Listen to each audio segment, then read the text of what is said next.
On the streets of Chicago, a district attorney, Emily Blake, is shoved and humiliated by a white police officer who doesn't realize who she is.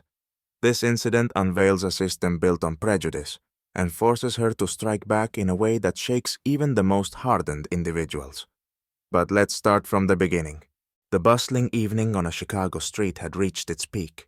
A corner store had been robbed, and police had been investigating the scene for an hour.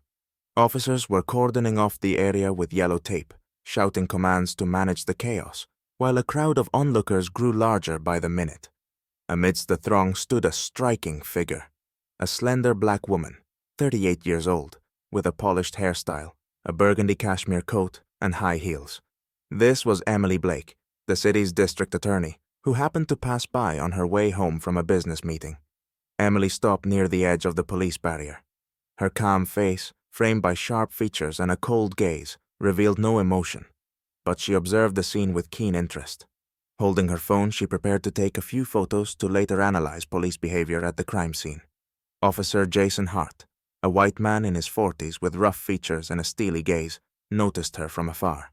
Irritation flashed across his face as he strode toward her, his steps purposeful and loud. The crowd parted to let him through.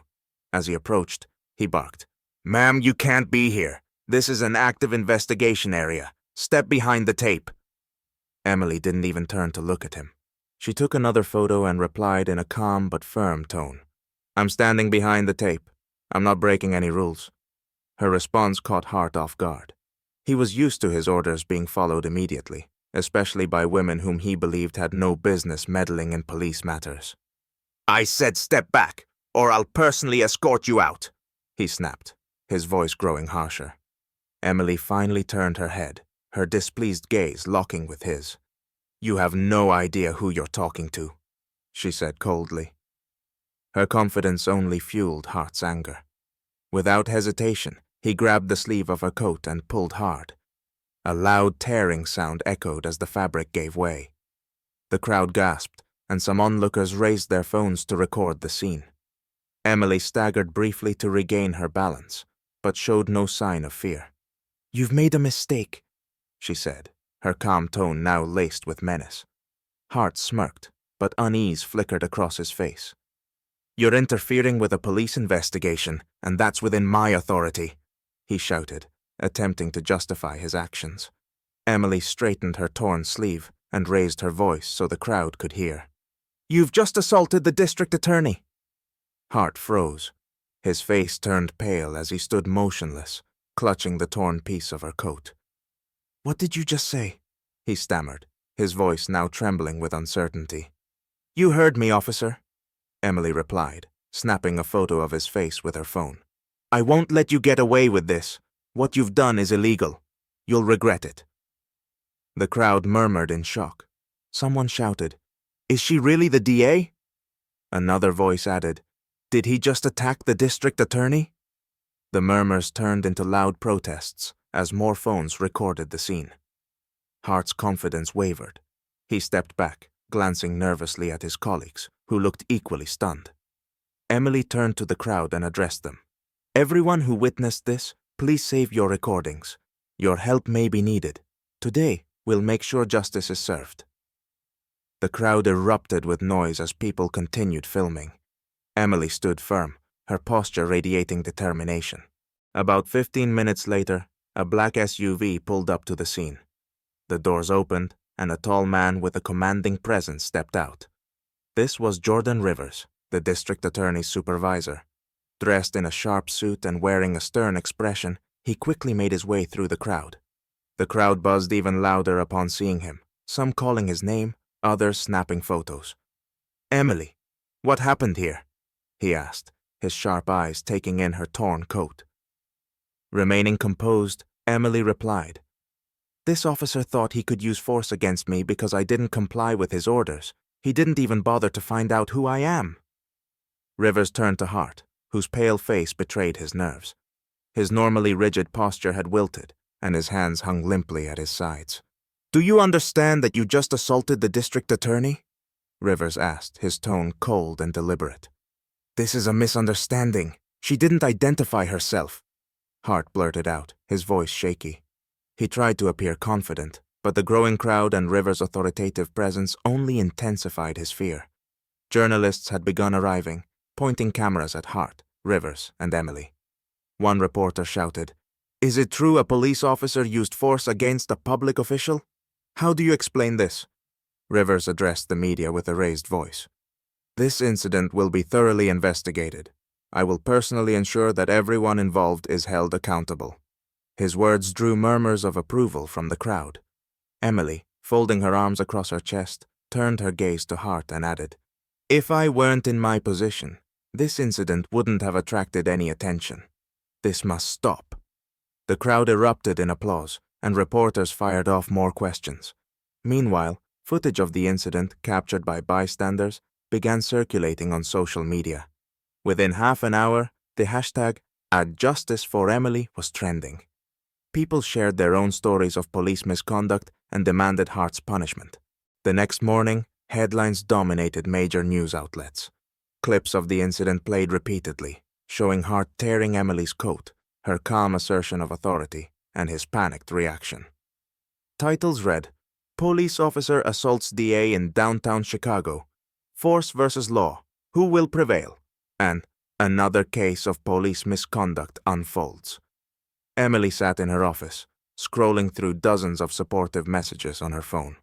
Among them were not just words of encouragement, but also personal accounts from citizens who had experienced police abuse. She saw this incident not just as a personal challenge, but as an opportunity to shed light on a systemic issue. On a popular morning talk show, the host declared, "If a district attorney can face such aggression, imagine what happens to ordinary citizens who lack the status or resources to defend themselves." A graphic displayed shocking statistics. 78% of use of force incidents by Chicago police in the past year involved black citizens. Meanwhile, an emergency meeting was underway at the police department. The police chief, Captain Wilson, was visibly distressed. "We're at the center of a national scandal. I demand an immediate investigation. Officer Hart is temporarily suspended, but that won't be enough to calm public outrage." Within hours, Emily held a press conference, broadcast live on multiple channels. "This incident is just the tip of the iceberg. I was able to stand up for myself because of my status, but what happens to those who lack such privilege? I demand not only disciplinary action against this officer, but also a complete overhaul of police training to prevent such incidents in the future." Her words sparked widespread applause, and her speech went viral, garnering millions of views. Comments ranged from support for Emily to defenses of Hart. One user wrote, "If even a prosecutor faces this kind of treatment, what hope is there for the rest of us?" A week later, a disciplinary committee held an open hearing to review Officer Hart's case. The hearing became a pivotal event, attracting nationwide attention. Journalists lined up outside the building, while inside, the hall was packed to capacity. Emily insisted that the hearing be public, understanding that a closed-door process would fail to convey the gravity of the issue to the public. Emily entered the room in a sharp black suit, her confident posture and composed expression commanding attention. She sat across from Hart, who appeared deflated. His lawyer attempted to mitigate the situation, arguing that Hart had acted according to procedure and was unaware of Emily's identity. When it was Emily's turn to speak, she approached the podium and carefully laid out her documents. "I stand here not only as a district attorney, but as a representative of those who have endured injustice for years. Let's be honest. This incident is not the mistake of one person. It is a symptom of a systemic problem. We have become accustomed to abuse of power going unpunished. Today, I'm here to change that." Emily presented her evidence: footage of the incident, statistics on police misconduct in Chicago, and statements from other victims of police overreach. Her voice was steady, each word backed by undeniable facts. "This case could have ended differently if I weren't the district attorney. What do you think would have happened to an ordinary black woman who dared to say no to a police officer? She would have been arrested, and no one would have cared about her rights," Emily said. As the committee deliberated, Hart attempted an apology. "I made a mistake. I acted under the pressure of the situation and didn't know who she was.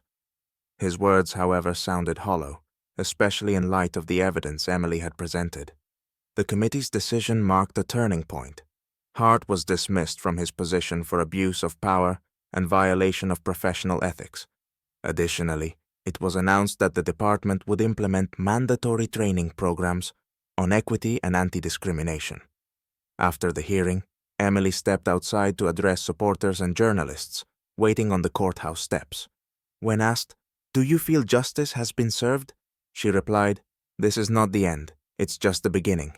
If this incident leads to real change, I will consider it a victory."